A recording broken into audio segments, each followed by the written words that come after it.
Minsan kailangan lang talaga natin ng tiyaga. Pero syempre pag may tiyaga, may nilaga.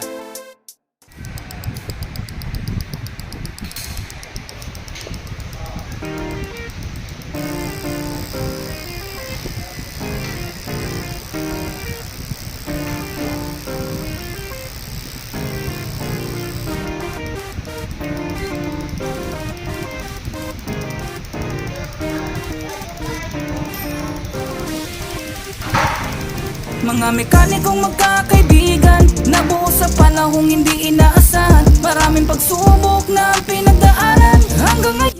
Hello guys, so ito yung update doon sa ating injector. Ayan, nakaraan. So nakaraan pinakita natin yung pinaka-ohms. Ayan, so gamit yung ating Smart FI2. Ayun. So pupunta lang tayo sa check sensor para malaman natin yung pulse. May pitik kasi ito sa loob and then yung ohms niya. Okay. So papasok lang tayo sa check the actuator. Ayan. Then punta tayo sa injector. Ayun. Then ayun siya. Ayan. Hintayin nyo lang yung message kung ano yung sasabihin. Okay. So nakita nyo yung wire na yan. Nakita nyo black and blue. So sinunod lang din natin. Nakalagay dito black and blue. So kasama yun sa wire. Ayan. Then ang gamit nating adapter o yung module ay yung adapter moving injector. Yan, nakalagay dyan AC203. So ngayon, para makuha natin yung ohms, continue lang natin.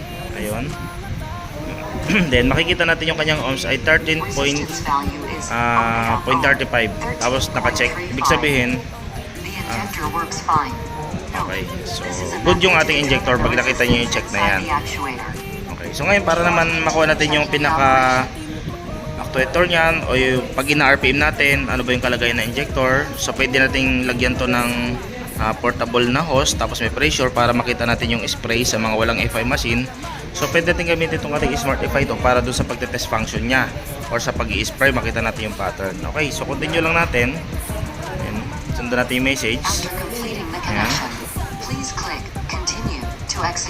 Okay, so nakalagay kasi dito na wire ay black and blue. Pero nakalagay dito sa picture ay red and yellow. Okay. So may wire dito na red and yellow. Ngayon gagawin natin dito, papalitan natin yung wire na yan ng red and yellow. Okay. So ilalagay ko muna guys Okay yun guys, nakita nyo. Ang red nandito, connected yung sa positive. Ayun o, sa positive line. Then yung yellow, yun yung sa trigger. Red for positive, yellow for trigger. Okay. So ngayon, ayan, sundan natin yung nakalagay dun sa manual. Then i-continue lang natin. So pag continue natin, may makikita tayo yung RPM. Okay. So gagawin lang natin dyan, start lang natin to. Click natin start. Pag start nyo, so ito wala pa kayong marinig na tumutunog dito. I-RPM lang natin to. Pwede tayo mag-click dito, plus and minus, or pwede natin yan, gawin yan.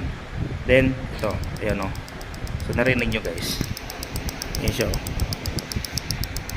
So, tatasan mo yung RPM Ayan o. Tapos makikita nyo dito yung pinaka RPM nya, kung anong RPM na tayo. Din yung pulse, ito naman. Ayan o. Ayan, yung pinaka mabagal na beat. Ayan, ito naman yung naririnig nyo, mabagal na RPM. Ayan o. Okay. So ganoon lang guys. So kung may pag nilagay tayo pressure dito at nilagyan natin ng pan-test, makikita nyo nag-i-spray yung dulo ng injector na yan. Ayun o. So yung kaganda natin ng tools natin guys, kompleto. Meron tayong pang-test na actuator, pan-test ng ohms, ng mga sensor natin para malaman natin kung sira ba o hindi. Yan.